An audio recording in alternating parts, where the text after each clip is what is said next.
Hello, jirtu hordoftonni kokkeef tube akkam jirtu MIS boqonnaa sadaffaa akka waliin ilaallu ta'a. Boqonnaan sadaffaan information technology or IT jedha. Kanaaf topiikii kana immoo kan ilaallu ta'a. Boqonnaan tokkoffaaf lammaffaan gara duubatti viidiyoo keessa seentanii ilaaluu dandeessu. Sindira hojjenneerraa har'a boqonnaa sadaffaa atiin kan waliin itti fufnu ta'a jechuudha. So here is a programming language allow the programmer and the end user to develop the instruction that constitute a computer program. So information technology gaafa jennu egaa nowadays amma barri itti jiraannu kuni bara information bara technology dha waan ta'eef information technology kana gaafa jennu waa'ee system ilaaluun keenya dirqama.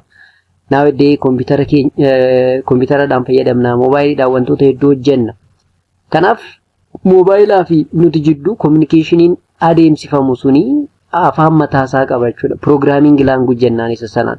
So computerri sun ajaja nuti ajajnu fudhatee akka dalaguuf maal barbaada? Language barbaada or computer language barbaada.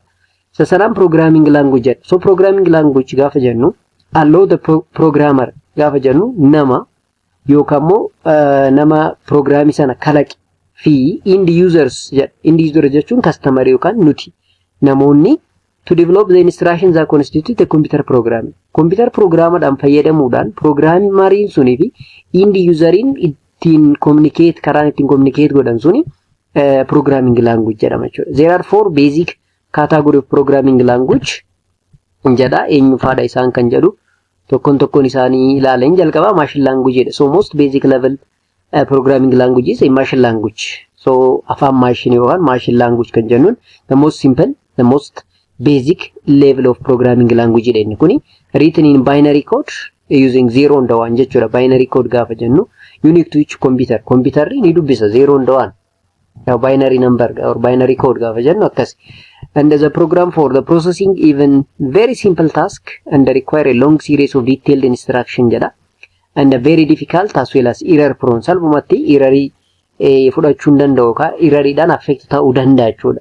Akkasumas nuti understand gochuun nuti ulfaachuu danda'a, but by using computer it is understandable language. So machine language is very difficult and error prone gaafa jennu bifa kanaan hubachuun nurraa eegamanii lamaffaa simpler language kan jennudha. So develop to reduce the difficulty in writing machine language program. Inni kun immoo simpler gaafa jennu yeroo baay'ee bararii writing machine language irra jiru yookaan difficulty writing machine language irra jiru hir'isuudhaaf kan itti fayyadamnu. So now this a simpler language or can be developed to reduce the difficulty in writing a machine language, also known as symbolic language because symbols are used to represent operation codes and the storage location. Yes, yeroo baay'ee symbolic language dha. A simpler language kan jennuun kun maaliif symboli fayyadama? Yeroo baay'ee symboli sana fayyadamuudhaan codify godha akkasumas storage sana keessatti bakka faayiliin sun jiru locate godha jechuudha.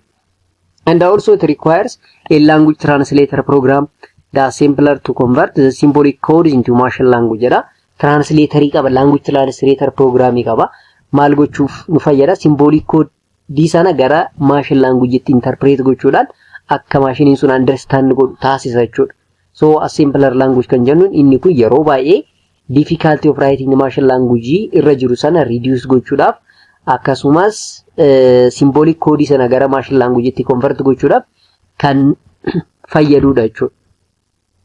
Inni sadaffaa high level language kan jennudha. It also called statement and closely resemble human language or standard notation of mathematics. Inni kun high level language gaafa jennu almost akka human language itti kan dhiyaatu yookaan standard of notation mataasaa kan qabu mathematical knowledge or mathematical formula or mathematical calculation mataasaa kan qabu jechuudha. So each individual statement in the program code is translated into machine language by the high level language translator program, so called compiler or interpreter.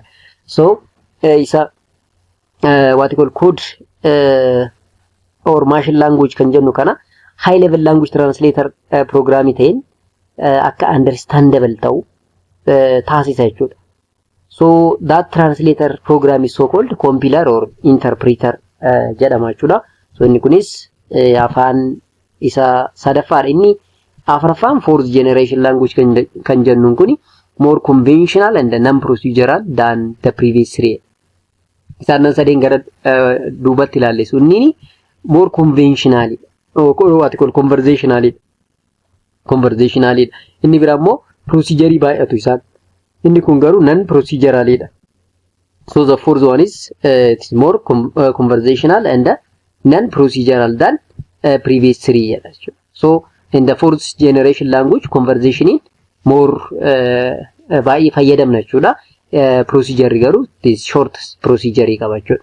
This also allows users and the programmer to specify the result they want while the computer determine the sequence of instruction that will accomplish those results jedha. So user jechuun maybe customer or end users or peoples akkasumas programmers mean the individual that create the program jechuudha. Isaan jidduu communication in sirri, communication in understandable ta'e, instruction in bifa salphaatiin akka isaaniif galu kan taasisudha jechuudha. The fourth generation language kan jennuun kun. So inni biraa database management system dha. Egaa database management system laaluun keenya dura dataan maa inni kan jedhu amma tokko chapterii lammaffaa keessatti illee ilaalleerra. Garuu dataan akkamitti organizationii keessatti maal akka dhiigatti fayyada yookaan it is the blood of an organization haga sadarkaa jennutti akkamitti ga'e kan jedhu kan nutti himudha inni kuni. So data is the vital organizational resource which need to be managed like other important business asset. Akkuma resource bira, akkuma asset bira dataanis manage godhamuu qaba jechuudha. Maaliif vital organizational resource waan ta'eef jechuudha. Akkuma human resource, material resource, capital resource jennu dataanis resource gar malee organization tokkoof barbaachisudha jechuudha. So most organization will not survive or succeed without quality data about their internal operation and external environment jedha. Nowadays, without the most important data, there is no success jechuudha. Dhaabbanni tokko even survive gochuu hin danda'u. Maaliif now the era is the era of data science irra jirra waan ta'eef bara data science kana immoo dataan akka blood of organization itti ilaalama. Namni tokko dhiigni isaa dhaabbate jechuun jiraachuu hin danda'u. Akkuma san organization tokko data dhabe jechuun rakkoo guddaatu isa mudata jiraachuu aga sadarkaa du'utti gaha jechuudha dhaabbanni tokko. So dataan maal ta'uu qaba jechuudha kanaaf manage godhamuu qaba jechuudha. So that is why organization their manager need to practice data resource management. Data resource management jechuun a managerial activity that applies information system technology and the management tool to the task of managing an organizational data resource jechuudha. So data resource management gaafa jennu kana jechuudha. The managerial activity that applies information system technology amma information IT fayyadamuudhaan akkasumas management tool to manage organizational data. So managing data as an organizational asset is an important focus for today's managers. Akkuma jenne san dataan now it is the blood of an organization ta'eera jechuun manager immoo data sana manage gochuun it is important focus isaadha jechuudha. Focusii guddaa barbaada jechuudha. Nowadays the modern technology irra jirra, modern era irra jirra waan ta'eef bara data or data science bara internet of thing yes IoT technology irra jirra waan ta'eef IoT immoo data malee socho'uu hin danda'u. Kanaaf dataan sirriitti resource manage godhamuu qabudha jechuudha. So database management solution gaafa jennu the concept of database and the database management were developed to solve the problem of the file processing system.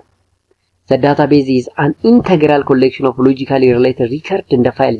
So most of the time this database management gaafa jennu the one that can be used to solve the problem of file processing system. File processing system it is very tedious and time consuming phenomena.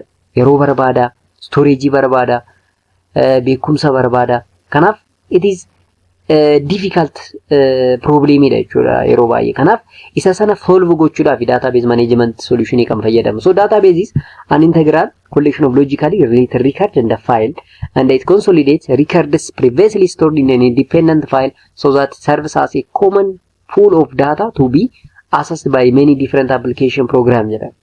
Kanaaf dataan asiin dura record ta'ee store ta'ee yoo jiraate data sana manipulate gochuudhaan gara what you call meaningful application itti jijjiirra jechuudha by using database management technique. The other thing, database management involves the control of how database are created, interrogated, and maintained to provide information needed by end users. Kanaaf database management gaafa jennu the control of flow of database jechuudha. How database are created, how it can be interrogated, how it can be maintained to provide information needed by end user jedha. Yes, userin yookaan customerin information barbaadu jira. Information sana akka argatuuf database management technique fayyadamuudhaan data sana create gochuun, data sana maintain gochuun baay'ee barbaachisaadha jechuudha. So saayinsiin waa'ee kana ilaallatu immoo database management jennaan jechuudha. So a database approach is a common database are developed in the database management approach. The data dictionary, which describes the data content relationship of database, is established to ensure integrity, consistency, and the reliability of data. Yes, yeroo data dictionary gaafa jennu data dictionary kun maal godha data content sana fi relationship of database sana establish godha.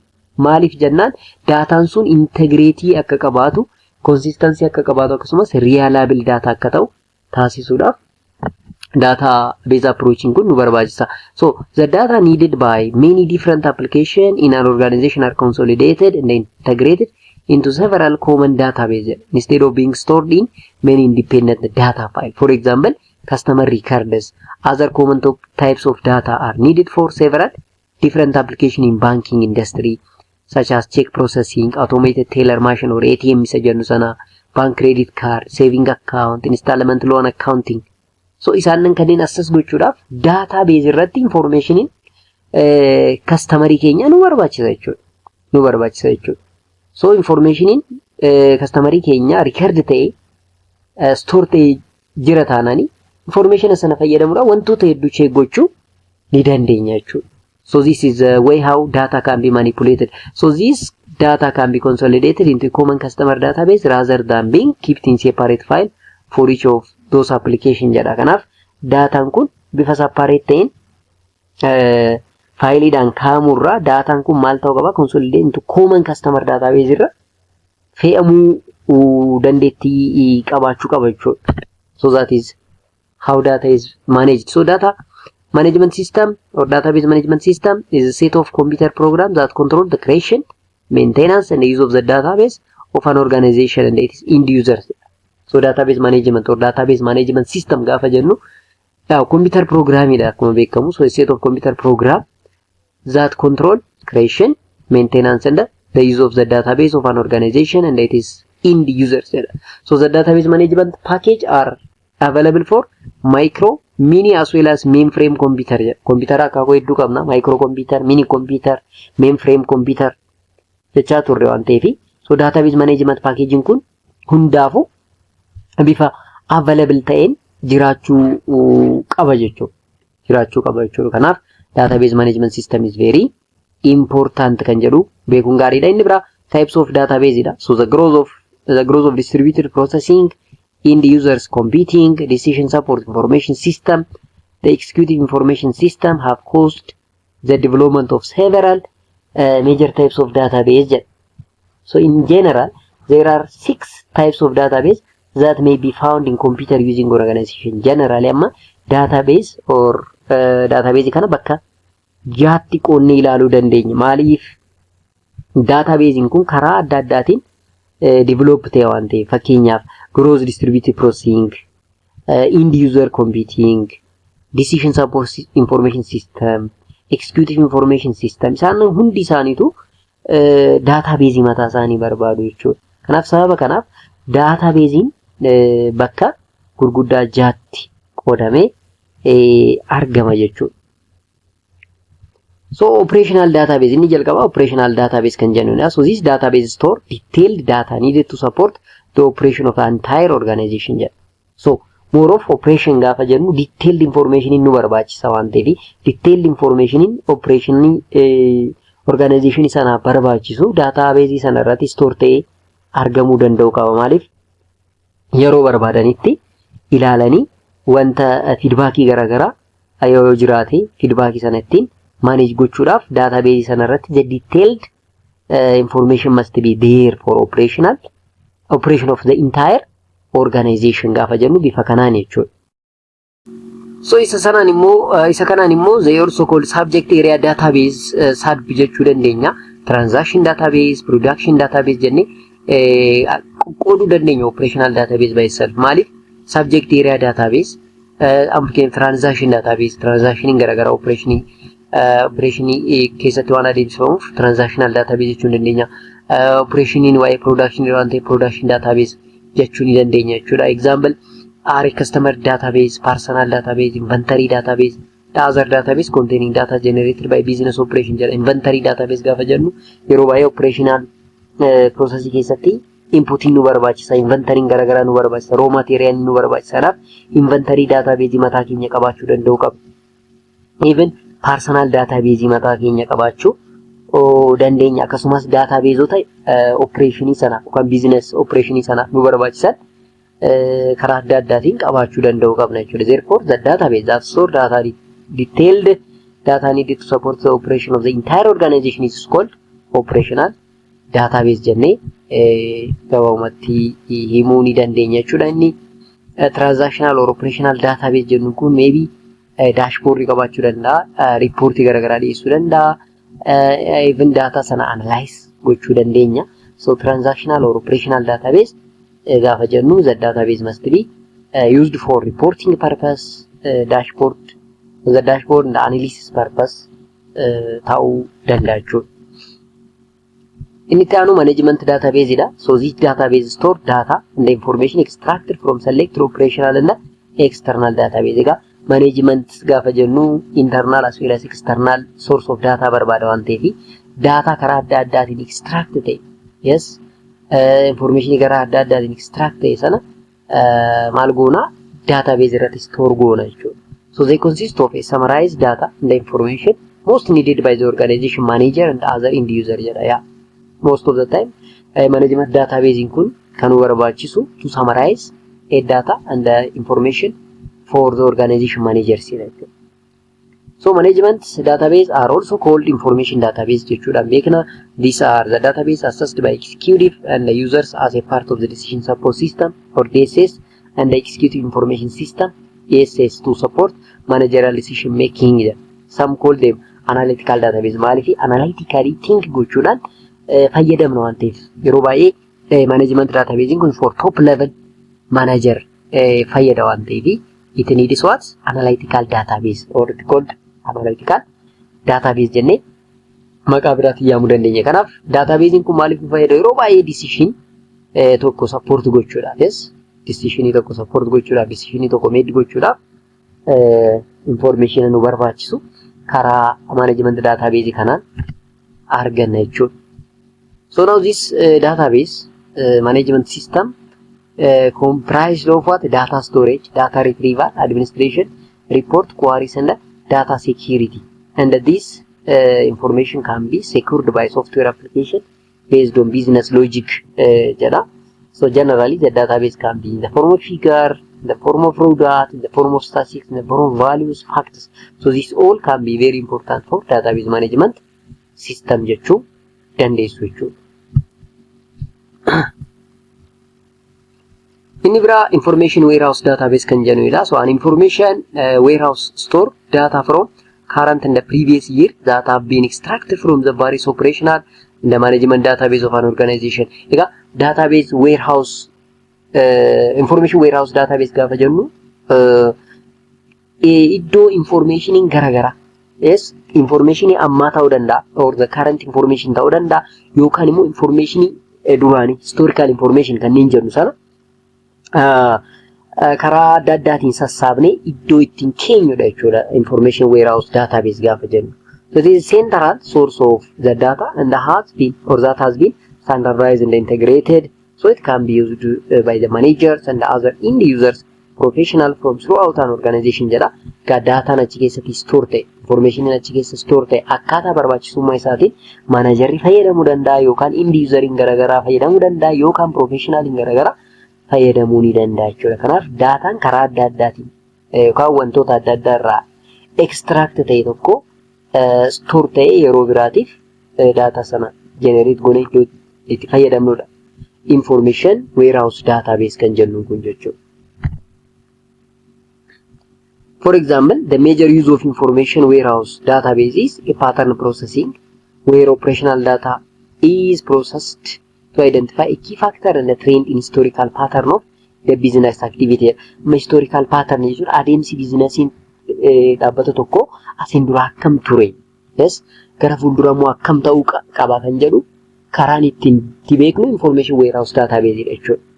Maaliif pattern processing fayyadamuudhaan operational database irra data asiin dura operational system irratti fayyadamaa turan argachuu dandeenya. Isarraa kaane amma operational system nuti fayyadamu maal ta'uu qaba kan jedhu adjust gochuu dandeenya waan ta'eef this so called that historical pattern of business activity. So operational database and warehouse database jedha. Isaan jidduu maalii garaagarummaa kan jechuu barbaadeeti. The operational database is the source of information for the data warehouse jechuudha. Bitanii operational database is source of information jechuudha even for data warehouse. And it includes a detailed information used to run the day-to-day operations of the business. Yes, operational database gaafa jennu it is a detailed information and error reefuma gaafa kaanu akkasumas information sun immoo the day-to-day operation of the business jechuudha. So the data frequency or frequently change as update are made and reflect the current value of the last transaction. Ega technology na aduma update taademu frequency of data update can also be there. Data is update taademu. Data nga aduma update taademu information nuti argan information nuti collect godhumo time based jechuudha jijjiramu kan danda'udha jechuudha. So the data warehouse system serves a users or knowledge workers in the purpose of data analysis and decision making. Such system can organize and present information in specific format to accommodate the diverse needs of the various users jedha. Egaa data warehousing kun akkuma reefu jennee data achi keessa store ta'e sun purpose garagaraatiif ooluu danda'a based on the knowledge of the workers. Yes, akkaataa beekumsaa hojjettoota dhaabbata sana irratti hundaa'uudhaan information sun decision yookaan murtoo wayii create gochuu made gochuudhaafis ni fayyada jechuudha. So such system can organize and present information in specific format to accommodate the diverse needs of the various users jedha. These systems are also called an online analytical processing or OLAP system. OLAP system kun maal godha information achirra jiru based on the needs of the customer or end users it can manipulate or it can be analyzes the data jechuudha. Data sana akkaataa end user sun barbaadu maal godha manipulate gochuudhaan so called customer onni data barbaadan sana akka argatan taasisuu keessatti gahee guddaa kan taphatudha jechuudha. So operational system are usually concerned with current data and the data warehousing system are usually concerned with historical data. Then operational gaafa jennu yeroo baay'ee current data irratti kan inni focus godhu. Warehousing system gaafa jennu most of historical data irratti depend ta'a jechuudha. Kanaaf garaagarummaan isaanii bifa kanaan ibsamuu ni danda'a jechuudha. Inni biraa distributed database kan jennu. So distributed database mean these are a database of local work groups and department at regional office, branch office, manufacturing plant and other work sites. Kanaaf it is a database for the work groups and the department of regional office, branch office, manufacturing pattern fi work site ta'uu danda'a. So this database can include segment of both common operational and common user database as well as the data generated used only a user's own site jedha. Ensuring that all of the data in the organization distributed database are consistently and concurrently updated is a major consideration of data source management. Distributed database gaafa jennu most of the time data for the local or departmental level. And this database includes segment of both operational and common user database as well as generated used only at the user's own site. Enough userin yeroo barbaade bakka barbaadetti data sana manipulate godhe karaa itti fayyadamutu jira jechuudha. Na most of the time this information immoo waa'ee operational akkasumas common users database irratti informationota argamanidha jechuudha. So a distributed database is basically a database that is not limited to one system. Amma distributor gaafa jedhu bakkuma irratti gaafa laaltan sistema tokko irratti kan limited ta'e miti jechuudha. So it is spread over the different sites. This means on multiple computers over the network of the computers. A distributed database system is located on various sites that don't share physical component data. So distributed gaafa jedhu gabaabumatti wanti inni nutti himaa jiru limited to one system osoo hin taane sistemoota garaagaraa keessatti saayitii garaagaraa neetworkii garaagaraa keessatti kan distribute ta'ee hojjechuu danda'udha jechuudha. Distributed database gaafa jennu bifa kanaan ibsuu ni dandeenya jechuudha. So inni kun distributed database diagrammatically gaafa ibsinudha. Egaa akkuma argaa jirtan inni kun database dha. Here is a memory and the location 1 are there. Amma location 1 fi location 2 wal arguudhaaf they need what communication channel barbaadu jechuudha. Kanaaf communication channel fayyadamuudhaan location 1 and location 2 can be communicated by using database jechuudha. Akkasumas communication toward the location 3 hin jira jechuudha.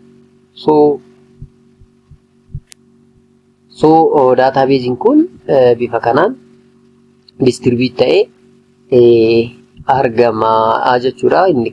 Sababa kanaaf maqaan isaa distributed database jedhama. Inni bira end users database kan jennudha. This database consists of a variety of data file developed by end users at their workstation. Yes, end userin kamiyyuu computer software isaa fayyadamee workstation keessatti wantoota hedduu file hedduu develop gaafa godhu argina. For example, the users may have their own electronic copies of documents they generated with word processing package or received by electronic mail, or they may have their own data files generated from using spreadsheet or database management system package. Kanaaf end user database gaafa jennu database kun yeroo baay'ee kan inni develop ta'uu fi or by the end users at the workstation sana jechuudha. Yes, so bifa kanaan isa kana laaluunis hin badu jechuudha. Inni bira external database dha. Access to external privately owned online database or data bank is available for a fee to end users and organization from commercial service. Kanaaf yeroo baay'ee external gaafa jennu maqaa isaa irratti akkuma nu ibsu accessed kan ta'u externally privately owned online database dhaan yookaan immoo data bankiidhaan jechuudha. Data bankiidhaan so that is available for the fee of the end users or organization from commercial service. So the data is available in the form of statistics on economics and the demographic activity from statistical database.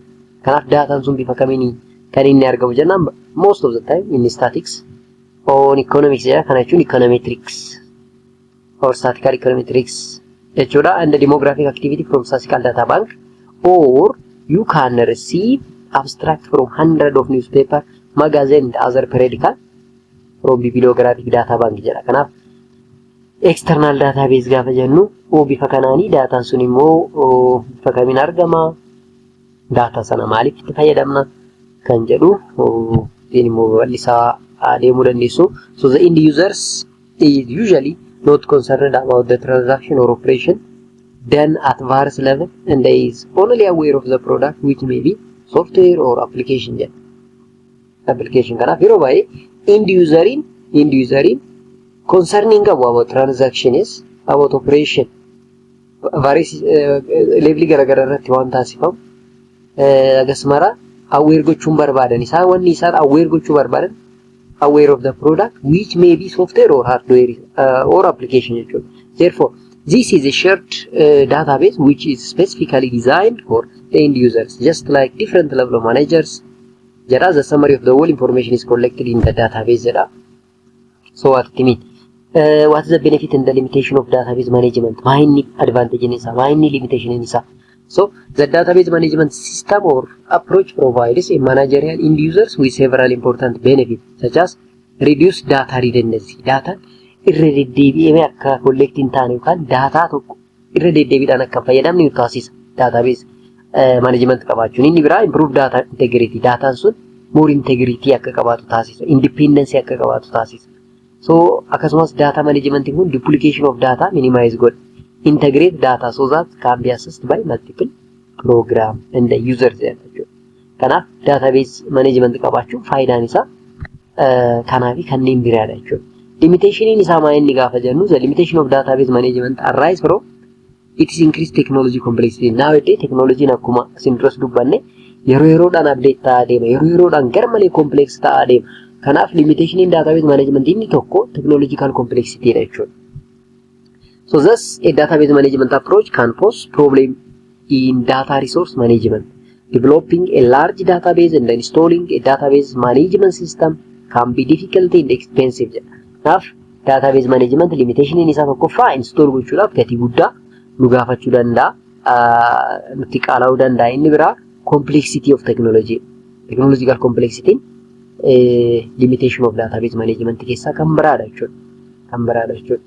Kanaaf bifa kanaan understand gochuun baay'ee barbaachisaadha.